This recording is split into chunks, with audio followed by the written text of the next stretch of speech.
제가 먼저 읽도록 하겠습니다. 너희는 세상의 소금이니 소금이 만일 그 맛을 잃으면 무엇으로 짜게 하리요? 후에는 아무 쓸데없어 다만 밖에 버려져 사람에게 밝힐 뿐이니라.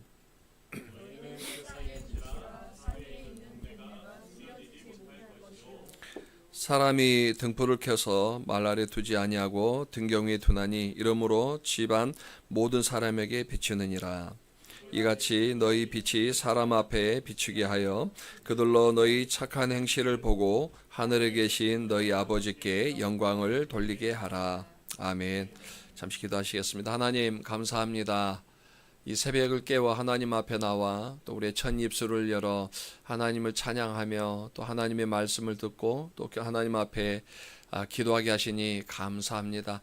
특별히 꿈을 심는 교회 신년 특별 새벽 기도를 통하여서 하나님께서 행하시고자 하는 일, 또 하나님께서 하시고자 하는 말씀들이 선포되어지게 하시고 또 이 말씀이 우리 성도님들 심령 가운데 새겨져서 한 해를 살아가는 든든한 또 힘이 되게 하여 주시옵소서. 감사하며 예수님의 이름으로 기도드렸습니다. 아멘. 또 이 귀한 자리에 초청해 주셔서 감사합니다.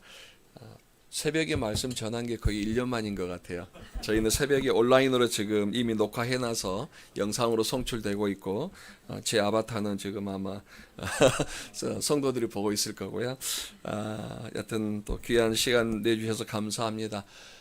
저는 지금은 서울을 대표하는 서울 성서침례교회에서 섬기고 있는데 제 고향은 전라남도 정남진이라는 곳입니다. 제가 태어난 그 동네에서 뒤를 바라보면은 병풍처럼 크게 펼쳐진 청관산이라는 산이 있어요.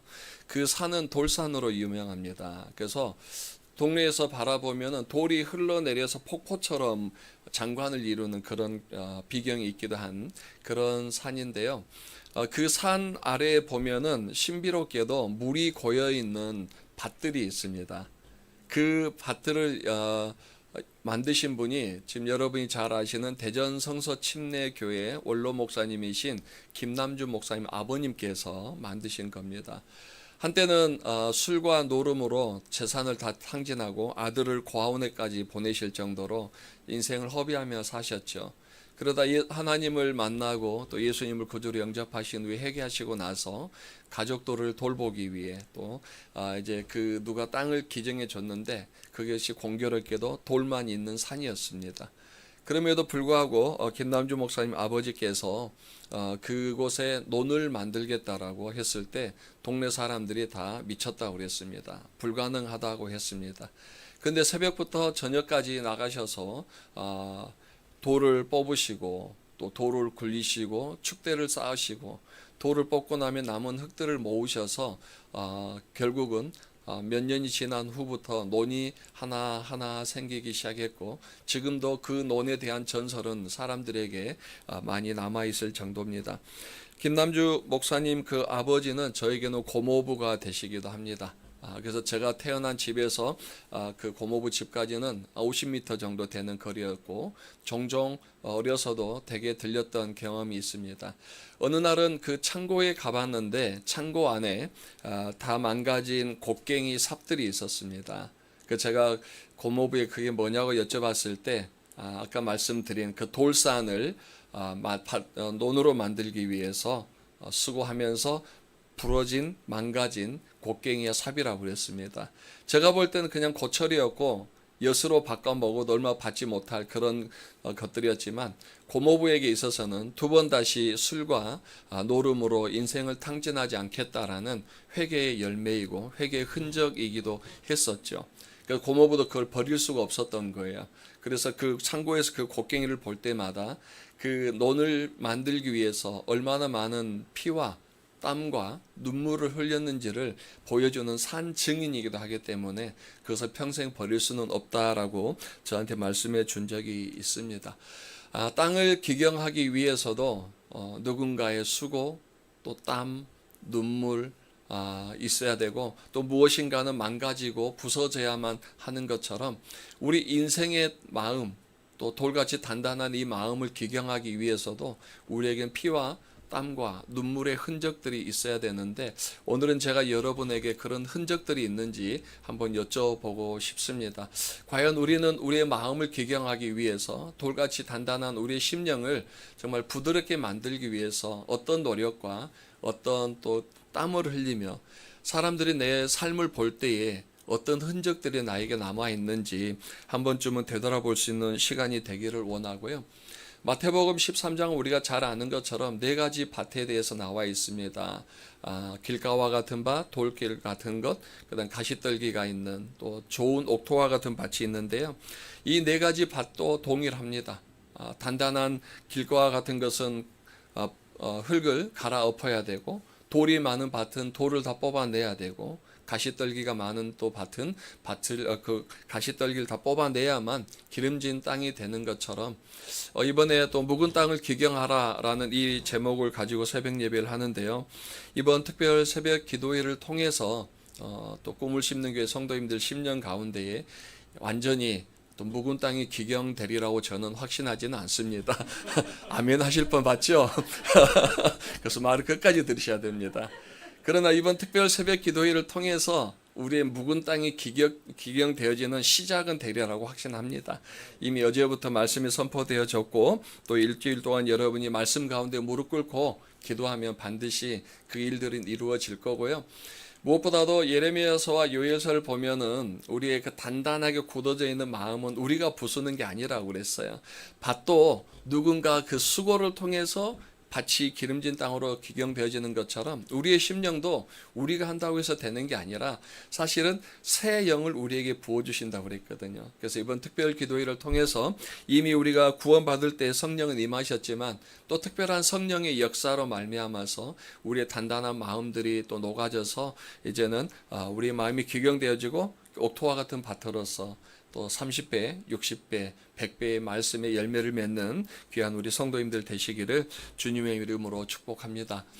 제가 우리 서울교회에서 마태복음 5장 그 일명 팔복이라고 그러죠. 팔복 시리즈를 10번을 말씀을 전했어요.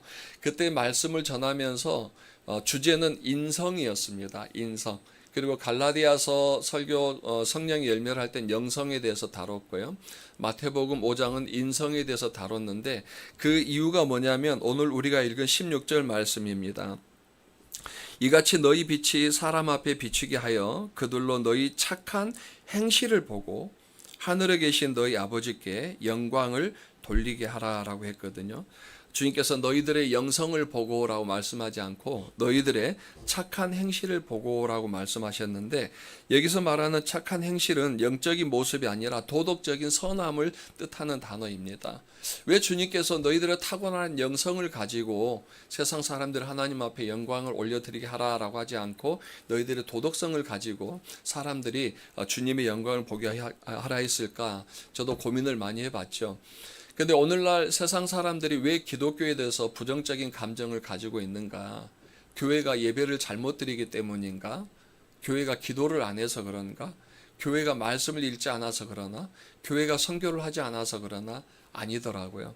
세상 사람들은 교회 안에서 어떤 일이 이루어지는지 궁금하지 않아요. 궁금하지 않아요. 지난 주일날 오전에 저희 딸이 드디어 남친을 교회에 데리고 왔습니다. 소문은 내지 마십시오. 데리고 오면서도 광고도 하지 말고 아는 체도 하지 말고 그냥 유령 취급해달라 그래서 제가 진짜 유령 취급을 했는데요. 가고 나서 어젯밤에 딸하고 얘기하는데 그런 얘기를 하더라고요. 아빠 그냥 애니입니다. 애니 교회에 왔는데 태어나서 처음 왔대. 그래서 기도할 때 마지막 우리가 결단 시간 할 때 자기는 이때 소원을 비는 시간인가 그래서 소원을 빌었대요. 그 제 딸이 그랬답니다. 누구한테 소원을 빌었어? 그랬더니 모르겠어. 그냥 아무나 들어주기를 원해서 했어라고 하더라고요. 그러니까 밖에 사람들이 교회 안 다닐 때는요. 교회 안에서 어떤 일이 이루어지는지 관심이 없는 거예요. 자기도 처음 예배 드려보니까 뭘 모르는 거예요. 그런데도 왜 세상 사람들이 그리스도인들 향해서 그렇게 부정적인 감정을 가지고 있는가? 단 하나예요. 세상에서 그리스도인이 비그리스도인들보다 더 도덕적이지 못하기 때문에 그래요. 좋은 선한 모습을 보이지 않기 때문에 그래요. 그래서 주님께서 탁월한 영성은 좋지만 그 영성에 겸비된 인성이 없이는 세상 사람들 앞에서 하나님의 영광을 드러낼 수 없다. 그 부분을 보여주는 말씀이라고 저는 생각을 합니다. 그래서 이번에 묵은 땅을 귀경하라라는 차원에서 우리가 또 말씀을 전할 때 제가 오늘은 빛과 소금에 대해서 이 두 가지 내용만 좀 말씀을 전하기 원하는데요. 첫 번째는 소금은 녹이는 삶입니다. 녹이는 삶. 자기 자아가 녹지 않으면은 세상에 스며들 수가 없죠. 저는 이 소금에 대해서 알아보니까 화학적 기호가 뭐니 막 여러 가지 이야기들 하는데 저는 무식해서 그런 얘기는 몰라요. 그러나 중요한 것은 소금은 고체라는 것은 압니다. 고체는 녹아야만 그 가지고 있는 성분을 보여줄 수가 있어요. 사탕도 마찬가지거든요. 단단한 사탕을 녹이지 않으면은요, 단맛인지 쓴맛인지 신맛인지 알 수가 없어요. 요즘 그 임신 사탕이라고 있더라고요. 제 아내가 한번 저한테 줬는데 달달했어요. 아주 먹으면서 맛있게 먹었는데 순간 딱 깨물고 그 안에 터지는데 그 안에 레몬 그 신맛이 들어가 있더라고요. 신맛이 확 올라오면서 잠이 다 깼거든요.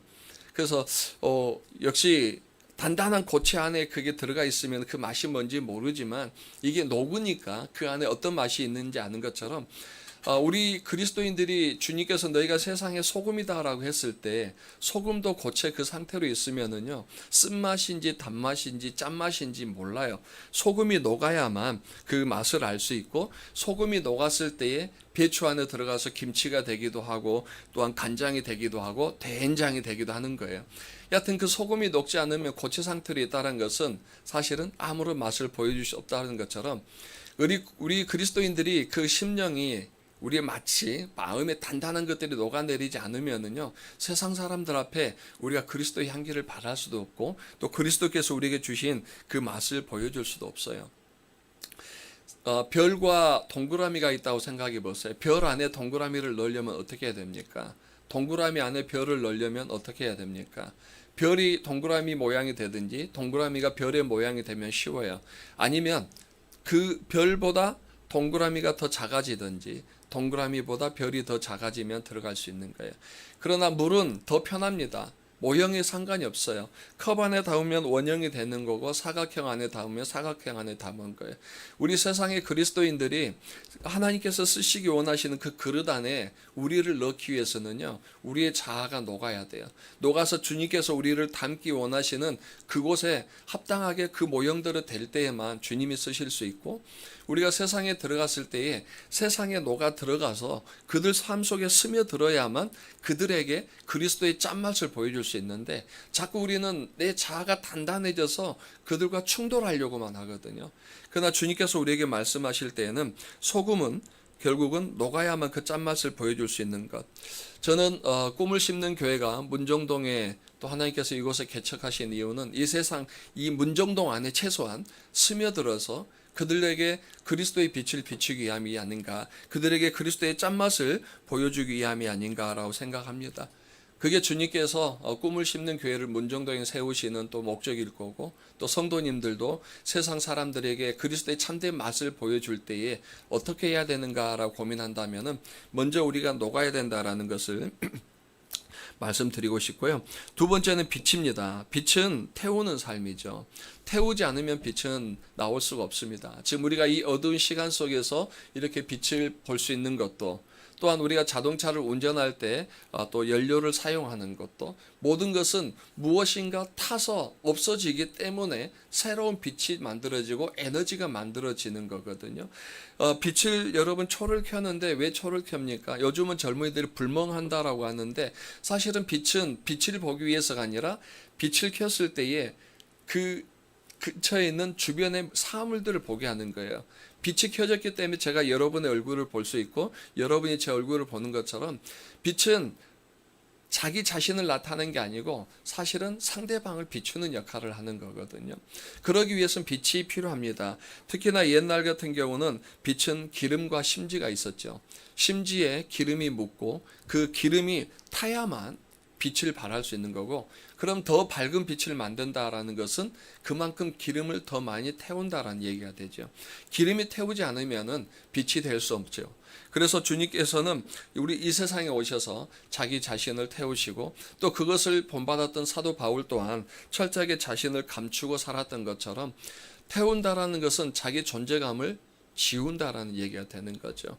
그래서 자동차 연료도 사라지는 거고, 또 어딘가 이 빛을 비추기 위해서는 많은 또 화학 여러 재료들이 사라지는 것처럼, 빛은 자기 자신을 과시하는 것이 아니라 자기 자신을 태워서 주변에 있는 것을 밝히는 것.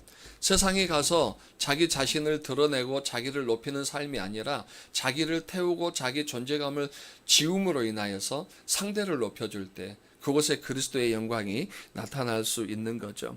그래서 이 소금처럼 자기 자신이 녹아서 세상에 스며들고, 또 빛처럼 자기 자신을 태워서 세상을 비춰줄 때에 사람들은 압니다. 그 빛이 어떻게 비치는 건지, 왜 여기서 이 맛이 나는지, 그때 하나님의 영광이 드러나고 그리스도의 복음이 나타난다고 우리는 알죠. 그럼 이렇게 자기 자신을 녹이고 자기 자신을 태웠을 때 어떤 일들이 일어나는가? 크게 두 가지가 변화되는 걸 저는 봤는데요. 공간과 시간의 변화가 이루어진 걸 저는 목격했습니다. 제가 사는 사택은 4층입니다. 근데 어느 날 대문을 열고 들어가면서 그 주택을 향해서 제가 축복을 해줬습니다. 너는 참 복받은 주택이다 라고 얘기를 했어요. 왜냐하면은요, 총 4층인데 1층에는 담임 목사가 제가 살고 있습니다. 2층에는 교회 전도사 신혼부부가 살고 있습니다. 3층에는 교회 성도가 살고 있습니다. 옥탑에만 아직 믿지 않는 조선족 부부가 살고 있어요. 여러분, 전 세계 집 중에요, 1층에 담임 목사, 2층에 전도사, 3층에 성도가 사는 집이 과연 몇 채나 되겠습니까? 그래서 너는 참 복받았다라고 제가 축복을 해줬어요. 그리고 우리 전도사 가정이 들어오기 전에 2층에 세입자가 살았는데 한 번도 집에 들어가 본 적이 없어요. 이제 이사를 나가고 어떻게 집을 좀 꾸며줘야 되나 해서 들어가 봤는데요. 벽에 달마 그림 붙어 있고, 그 다음에 또 부적 붙어 있고, 그 다음에 그 베란다 쪽에 나가봤더니 북어 3마리가 명주실에 꼬여서 대롱대롱 걸려 있더라고요. 그래서 제가 다시 그 집 보고 축복해 줬습니다. 너 진짜 복받았다. 하나님을 알지 못한 사람이 살 때는 온갖 우상과 또 그곳에서 싸우는 소리들이 막 제 귀에 들려왔거든요. 그런데 이제 전도사 부부, 그것도 갓 결혼한 신혼 부부가 들어오니 이제 저 달마가 붙어 있는 곳에는 달력이, 하나님의 말씀인 달력이 붙어 있을 거고, 또 성경 말씀들이 붙을 거고, 그죠? 그 다음에 그곳에서는 신혼 부부, 우리 전도사가 또 그 찬양하고 말씀 기도하고 준비하고 찬양하면 또 신혼이 깨가 쏟아진 이 공간으로 바뀌니 네가 얼마나 복받았냐라고 얘기를 했습니다. 맞죠? 하나님을 온전히 믿고 또 하나님 앞에 빛과 소금에 사는 사람이 그 공간에 들어가면 공간이 바뀌어요. 정말 아름다운 그리스도의 향기가 나고 그곳에서 주님의 이름이 또 선포되어지는 그런 역사들이 일어나지 않습니까? 그래서 우리가 정말 하나님의 말씀 안에서 우리의 자아가 녹아지고 또 우리 자아가 태워져서 그곳에 빛을 비춘다면은요, 그 공간이 정말 놀랍게 변하리라 믿습니다. 두 번째로는요, 시간이 바뀌는 걸 제가 목격했어요. 2년 전 추석 때 저희 누님에게 전화가 왔어요. 명수라는 애를 아느냐? 알죠. 그랬더니 그 친구가 말기암에 걸려서 그 친구 누나가 수소문을 해서 지금 그 친구가 죽기 전에 저를 보고 싶어 한다는 거예요. 그래서 추석에 모든 걸 다 포기하고 수원에 이 친구에 찾아갔습니다. 제가 중학교 2학년 때 부산으로 전학을 갔고, 군대 논산에서 훈련하다가 저는 맨 앞에서 손을 잡고 가는데 맨 뒤에서 쫄랑쫄랑 따라가는 친구가 그 친구였어. 군대에서 같은 중대는 아니었는데 지나가다가 서로 눈을 마주쳤던 그 친구였거든요. 그리고 나서 만난 적은 없어요. 그런데 그 친구가 말기암에 걸려서 저를 찾는다라는 얘기를 듣고 갔습니다. 우리 시골에서 제일 똑똑한 친구였어요. 네. 그런데 저는 그 친구가 정말 잘 됐을 거라고 생각했는데 지하 단칸방에 빼짝 말라서 이제는 정말 마지막 죽음을 앞두고 있는 그 친구를 보면서 화가 나더라고요. 그래서 이런저런 이야기를 하는데 자기가 왜 암에 걸려서 죽게 되었는지 이유를 얘기합니다. 지난 50년 동안 살아왔던 그 주변 사람들에 대한 원망밖에 없었어요. 무엇보다도 자기를 버리고 도망간 아내에 대한 원망. 모든 것이 주변 사람들에 대한 다 저주로만 가득 찼어요. 그 제가 내가 너한테 해줄 수 있는 건 목사기 때문에 복음만 전할 거다. 그래서 그날은 제가 복음만 전했고, 감사하게도 그 친구가 젊었을 때 잠시 교회를 다녔었던 그런 경험이 있어서 복음을 받아들였어요. 그리고 제가 이제 정말 성령이 내 안에 들어갔으니 좀 사랑으로 바뀌길 원한다 하고 기도해주고 왔는데, 한 일주일 있다 그 친구 형에게 전화가 왔습니다. 명수가 바뀌었다. 원망만 하더니 이제는 친구들을 용서하고 싶어한다. 만나고 싶어한다. 네가 좀 도와줄 수 있느냐. 그래서 제가 친구들에게 다 연락을 해서 상태를 알리고, 얼마 안 남았으니 우리가 한번 좀 봤으면 좋겠다. 그래서 그 친구 집 옆에 있는 식당을 예약해서 이제 친구들이 다 토요일 날 만났습니다. 만났는데 이전 같으면 만나지도 않고 욕만 했던 그 친구가 한 사람 한 사람 껴안아 주면서 사랑한다고 얘기하고요. 그 다음에 고맙다고 얘기를 하더라고요. 그래서 한 몇 시간 동안 같이 교제하면서 다른 친구들도 연락이 끊겼는데, 이 친구가 이렇게 변한 모습 보면서 놀래더라고요. 그리고 다 친구들 가고 제가 남아서 어떻게 된 거냐라고 물어봤더니, 곰곰이 생각해 보니 죽음 앞에서 원망한들 뭐가 나에게 유익하겠냐. 그러나 이제 자기가 하나님 앞에 가기 전에 그래도 용서하고 가야 될 것 같아서, 그 마지막 자기가 가장 자기 삶을 힘들게 했다고 생각하는 사람들을 향하여서 한 번쯤은 사랑한다는 말을 해주고 가고 싶어서 만나고 싶었다는 얘기를 했습니다. 그래서 제가 그 말씀을 믿었죠. 돌같이 단단한 마음이 성령이 그 안에 들어가면은 정말 스펀지처럼 하나님의 말씀이 들어가고 부드러워지고 그가 그렇게 녹아내려 가는구나. 50년 동안 단 한 번도 누구를 축복하지 못하고 원망과 저주의 입으로 살았던 그 시간이 불과 한 2달 남은 그 인생 속에서는 사랑과 축복의 메시지를 전하는 시간으로 바뀌더라고요. 그래서 역시 하나님의 말씀은 정말 결코 허투루 가지 않고 그 안에서 생명력으로 살아나는데, 중요한 것은요, 우리가 그런 의지입니다. 정말 하나님의 말씀은 내 심령 가운데 들어오지만 내 자아를 이제는 녹일 만한 그런 나의 삶의 의지가 있느냐, 그런데 단단한 돌 같은 이 심령을 기경할 수 있는 그런 의지가 있느냐, 그건 우리에게 주어진 거거든요. 성령이 우리 안에서 역사하시도록 우리를 내어놔야만 되죠. 그래서 이제 잠시 눈을 감고 계속 귀를 기울여 주시면 감사하겠는데요. 사랑하는 성도 여러분, 주님께서는 우리가 소금과 빛, 즉 자신을 녹이고 태우는 삶을 통해 세상에서 그리스도의 선한 영향력과 간증을 가진 성도, 교회가 되기를 소망하고 계시죠. 그래서 우리가 머무는 가정과 직장과 또 학원, 공동체 안에서 공간과 시간의 변화가 일어나기를 소망하고 계십니다.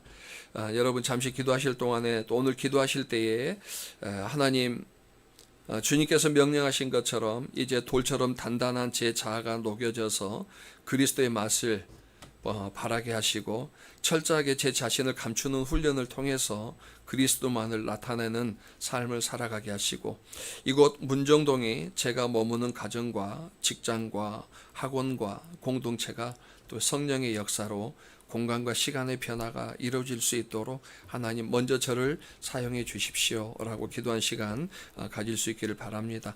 제가 기도하고 말씀 마치겠습니다. 살아계신 아버지 하나님, 감사합니다. 주님께서 우리에게 세상의 빛과 소금이 되라고 말씀하셨을 때에 소금이 그 맛을 내려면은 철저하게 자기의 모습을 변형하는 녹음이 필요한 것처럼, 빛이 되기 위해서는 자기 자신을 태우고 자기 자신이 사라져야만 세상을 밝힐 수 있는 빛이 되는 것처럼, 오늘도 24년 새해를 맞이하여서 저희가 우리의 심령을 기경하자라는 마음으로 또 기도합니다. 아버지 하나님, 먼저 제 안에 있는 자아의 단단함이 녹아지게 하시고 태워지게 하시고, 이제는 세상 가운데서 또 내가 머무는 공동체 가운데서 스며들어 그들에게 그리스도의 그 맛을, 또 그리스도의 그 빛을 비추는 우리의 삶이 되게 하여 주시옵소서. 꿈을 심는 교회가 문정동에서 또 주님의 빛과 소금의 교회가 되게 하심으로 이 세상에 아직 하나님을 알지 못하는 영혼들이 하나님의 영광을 보게 하시고, 또 그리스도의 빛 가운데로, 그리스도의 그 향기 가운데로 들어올 수 있도록 이 꿈을 심는 교회를 사용하여 주시옵소서. 목사님과 집사님과 성도님들 위에 특별한 성령의 기름 부으심을 통하여서 2024년도 놀라운 하나님의 사역들을 감당하는 복된 교회 되게 하여 주시옵소서. 감사하며 예수님의 이름으로 기도드렸습니다. 아멘.